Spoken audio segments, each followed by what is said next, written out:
name is Sam Shahzad and I'm here to teach you biology class first year. Students, हम लोगों ने first year की biology को start करना है। आज हमने फर्स्ट ईयर का फर्स्ट चैप्टर स्टार्ट करना है, लेकिन इस फर्स्ट चैप्टर को स्टार्ट करने से पहले मैं कुछ आपका माइंड सेट करना चाहता हूँ। बायो को स्टार्ट करने से पहले फर्स्ट ईयर की वो ये कि हम लोगों ने जो मैट्रिक में बायोलॉजी पढ़ी होती है वो थोड़ा सा उसमें माइन्यूट क्वांटिटी में लिखा होता है टॉपिक्स के अंदर, लेकिन उसी बायोलॉजी को थोड़ा सा कॉम्प्रिहेंड करके थोड़ा सा बढ़ा के फर्स्ट ईयर और सेकंड ईयर में उन्हीं टॉपिक्स की डिटेल्स दी गई होती हैं। इसमें यह है कि डिटेल्स थोड़ी सी ज़्यादा तादाद में दी गई हैं। फर्स्ट ईयर में सेकंड ईयर के अंदर ज़्यादा कुछ डिटेल दी गई है टॉपिक्स की, तो ज़रूरी ये हो जाता है बायो के स्टूडेंट के लिए कि अगर 9th और 10th में उसने जिस तरह भी बायो पढ़ी, फर्स्ट ईयर में अगर वो टॉपिक्स को समझ के नहीं साथ चलेगा तो एट द एंड पेपर वाले दिन उसके लिए मुश्किल होगी सारे सिलेबस को कवर करना। इसलिए जो भी टॉपिक्स बायो के आप पढ़ें उनको अगर याद नहीं आप डेली बेसिस पे कर सकते, लेकिन उनको समझ ज़रूर लें, क्योंकि जब आप कुछ टॉपिक्स को समझते हैं तो आपके काफ़ी पॉइंट्स आपके जहन में बैठ जाते हैं जो एट द एंड आपको काम आते हैं जब आप बुक को रिवाइज करते हैं। तो इस बुक में टोटल 14 चैप्टर हैं। मुश्किल नहीं है, बिल्कुल आसान है। मैंने पहले बताया कि थोड़ा सा कॉम्प्रिहेंसिव मटेरियल है, तो लेके चलेंगे अगर साथ थोड़ा सा समझेंगे चीज़ों को तो बिल्कुल मुश्किल नहीं होगी आपको इस बुक को ख़त्म करने में। आज हमारा फर्स्ट चैप्टर है, चैप्टर का नेम है इंट्रोडक्शन। ये असल में क्या है, ये इंट्रोडक्शन टू बायोलॉजी है। इस तरह 9th में हमने इंट्रोडक्शन टू बायोलॉजी पढ़ा था, इस तरह फर्स्ट ईयर में भी हमने इंट्रोडक्शन ऑफ बायोलॉजी पढ़ना है। आज इनकी ब्रांचेस स्टार्ट नहीं करेंगे। ब्रांचेस से पहले जो एक मेन थीम दिया गया हमारी बायोलॉजी का फर्स्ट ईयर सेकेंड ईयर का, आज हम उसको ज़रा डिस्कस करेंगे। तो फर्स्ट पैराग्राफ में बायोलॉजी का डिस्कशन की गई है कि बायोलॉजी क्या है। हमें पता है एज अ बायोलॉजी स्टूडेंट के थ्योरेटिकली या लिटरली हम इसको कह सकते हैं कि बायोलॉजी का जो डेफिनेशन है वो है कि स्टडी ऑफ लिविंग ऑर्गेनिज्म।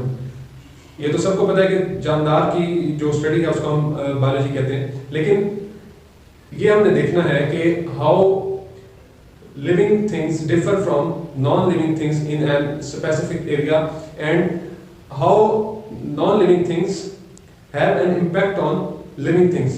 इस बात का जिक्र है शुरू में कि कैसे लिविंग और नॉन लिविंग थिंग्स एक साथ रहते हैं, लिविंग थिंग्स कैसे डिफर करती हैं नॉन लिविंग थिंग्स से, और नॉन लिविंग थिंग्स कैसे अपना इम्पैक्ट क्रिएट करती हैं लिविंग ऑर्गेनिज्म के ऊपर।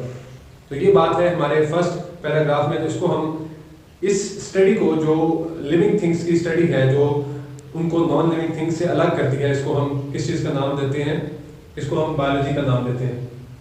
ये है बायोलॉजी। लेकिन अगले ही पैराग्राफ में हमें कुछ इस तरह की बात देखने को मिल रही है कि कैसे ये बायोलॉजी जो सर्वाइव कर रहे हैं लिविंग ऑर्गेनिज्म की कैसे कर रहे हैं, जिंदगी का मकसद क्या है, जिंदगी क्यों है। तो ये कुछ क्वेश्चन हैं जो बायोलॉजिस्ट, थियोलॉजियंस और फिलोसफर्स के जहन में ये क्वेश्चन जो भी गुजरे हैं बायोलॉजिस्ट और फिलोसफर्स गुजरे वो ये सवाल छोड़ गए हैं कि क्या है, क्यों जिंदगी का मकसद क्या है, क्यों जो है लिविंग ऑर्गेनिज्म को बनाया गया है, कैसे बनाया गया है। ये क्वेश्चन है जो हर फिलोसफर और बायोलॉजिस्ट जो है वो पहले से ये छोड़ के गए हैं ये क्वेश्चन। लेकिन आज अब हम वो चीज़ें डिस्कस करेंगे कि जो एक लिविंग ऑर्गेनिज्म को नॉन लिविंग ऑर्गेनिज्म से अलग करती हैं। तो ये अब बायोलॉजिस्ट ने रिसेंट जो एरा गुजरा है, रिसेंट जो दौर गुजरा है पिछला, इसमें काफ़ी बायोलॉजिस्ट ने काम किया है और बायोलॉजिस्ट ने ये बताया है कि कौन सी कैरेक्टरिस्टिक्स हैं जो एग्जैक्टली लिविंग ऑर्गेनिजम्स को नॉन लिविंग ऑर्गेनिज्म से अलग करती हैं। वो कौन सी कैरेक्टरिस्टिक्स हैं? 8-10 कैरेक्टरिस्टिक्स दी गई हैं लिविंग ऑर्गेनिजम्स की, जो हमारा ये यहाँ पे शॉर्ट क्वेश्चन भी बनेगा और वैसे भी थ्योरेटिकली आपको पता होना चाहिए कि वो कैरेक्टरिस्टिक्स क्या है। वो कैरेक्टरिस्टिक्स ये हैं कि एक जो लिविंग ऑर्गेनिज्म है वो एनर्जी को एक्वायर करता है, वो अपने टेम्परेचर को मेंटेन करता है, वो ग्रो करता है, वो रिप्रोड्यूस करता है। इस तरह की जितनी भी कैरेक्टरिस्टिक्स हैं हमारी बुक में लिखी गई हैं, ये हमारा शॉर्ट क्वेश्चन भी है और इसको आपने याद करना है। ये वो कैरेक्टरिस्टिक्स हैं जिनकी बुनियाद पे जिंदगी और नॉन लिविंग थिंग्स आपस में अलग होती हैं। तो साइंसदानों ने ये बात की कि ये कैरेक्टरिस्टिक्स सारी लिविंग ऑर्गेनिजम्स को नॉन लिविंग थिंग्स से अलग करती हैं और ये हमें लाइफ का पता देती हैं।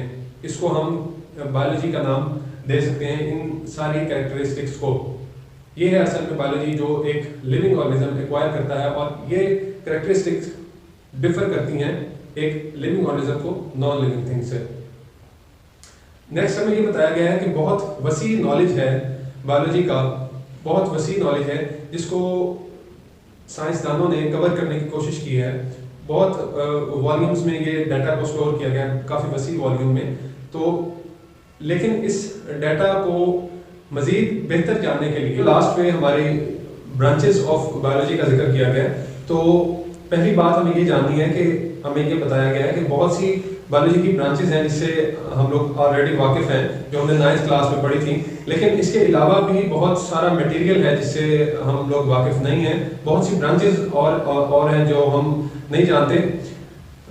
वो कौन सी ब्रांचेस हैं जिनका अब हमने जिक्र करना है, वो वाली ब्रांचेस हैं जिसके अंदर हमने इंसेस्ट्रल हिस्ट्री पढ़नी है ऑर्गेनिजम्स की, जेनेटिक्स पढ़नी है लिविंग ऑर्गेनिजम्स की, इंटरनल ग्रॉस स्ट्रक्चर्स हमने पढ़ने हैं, फॉसिल टिश्यूज की हिस्ट्री, फॉसिल टिश्यूज के बारे में हमने जानना है। तो बहुत सी ब्रांचेस वो भी हैं जो इनके बारे में हम वाकिफ नहीं हैं। जो हम पहले तो काफ़ी सारी ब्रांचेस हमने पढ़ी हैं 9th क्लास में, लेकिन बायोलॉजी का जो सब्जेक्ट है वो बहुत वसी पैमाने में फैला हुआ है। इसके अंदर बहुत सी और चीज़ें हैं जो हमने जानी है। इसमें कुछ एग्जांपल्स हमारे पास दी गई हैं कि environmental biology, socio biology, human biology, molecular biology, biotechnology, ये सारी चीज़ें हैं जिनको अब आगे हमने इंशाल्लाह डिटेल से पढ़ना है, जिसके बारे में हम पहले डिस्कशन नहीं कर सके 9th-10th में। ये अब वो कुछ नई चीज़ें हैं जो हमारी फर्स्ट ईयर और सेकेंड ईयर में ऐड होगी, और ये टोटल बायोलॉजी के अंदर ये चीज़ें शामिल हैं। तो ये एक वसी पैमाने पे जो वॉल्यूम इकट्ठा किया गया है, डाटा इकट्ठा किया गया है बायो का, लिविंग ऑर्गेनिज्म से रिलेटेड, उसको हमने इंशाल्लाह फर्स्ट ईयर और सेकेंड ईयर में पढ़ना है। ये जो चैप्टर है हमारा फर्स्ट इंट्रोडक्शन, इसके अंदर हमने सबसे पहले ब्रांचेस ऑफ बायोलॉजी को इंशाल्लाह अपने नेक्स्ट लेक्चर में पढ़ेंगे, जो कुछ चंद दी गई हैं। उसके बाद कि कैसे एक ऑर्गेनिज्म ऑर्गेनाइज होता है, जैसे हमने 9th में भी ये पढ़ा था, उसी टॉपिक को हमने यहाँ थोड़ा सा एक्सपेंड करके पढ़ना है कि कैसे एक ऑर्गेनिज्म को ऑर्गेनाइज किया जाता है, कैसे सेलुलर लेवल से आगे चलता हुआ वो एक इंडिविजुअल लेवल पे पहुँचता है। इसके बाद हमने इस फर्स्ट चैप्टर के अंदर ये देखना है कि कैसे बायो जो है वो इंसानों को सर्व कर रही है मुख्तलिफ चीज़ों में। एनवायरनमेंट के अंदर हम जो हमें मसाइल हैं, जो बीमारियाँ कॉज होती हैं, उनका इलाज किस तरह किया जाता है, जीन थेरेपी कैसे होती है, क्लोनिंग कैसे की जाती है, और इस तरह फाइलेटिक लिनेज क्या है उसके बारे में हमने जानना है। वर्ल्ड इन स्पेस हमने पढ़ना है, वर्ल्ड इन टाइम हमने पढ़ना है, protection and conservation of environment के बारे में हमने जानना है। ये सारे जो बुनियादी चीज़ें हैं जो बेस करती हैं biology first year and second year की, वो हमने इस चैप्टर में इंशाल्लाह उनकी डिटेल्स को माइन्यूटली और फोकस करके इंशाल्लाह उनको हमने पढ़ना है इस चैप्टर में। तो ये था हमारा बायोलॉजी के फर्स्ट चैप्टर का इंट्रोडक्शन फर्स्ट ईयर क्लास का। नेक्स्ट इंशाल्लाह हम ब्रांचेस को डिस्कस करेंगे। इसमें आपने इसको एक दफ़ा इस फर्स्ट पेज को रीड करना है, उसके अंदर से कैरेक्टरिस्टिक्स, बायोलॉजी की डेफिनेशन और ब्रांचेस ऑफ बायोलॉजी को एक दफ़ा रीड आउट करना है। कैरेक्टरिस्टिक्स का सवाल इसमें शॉर्ट क्वेश्चन बन सकता है। अब तक के लिए इतना ही। अगर कोई क्वेश्चन हो तो ज़रूर पूछिएगा। साइम शहजाद को इजाज़त दीजिए। अल्लाह हाफ़िज़।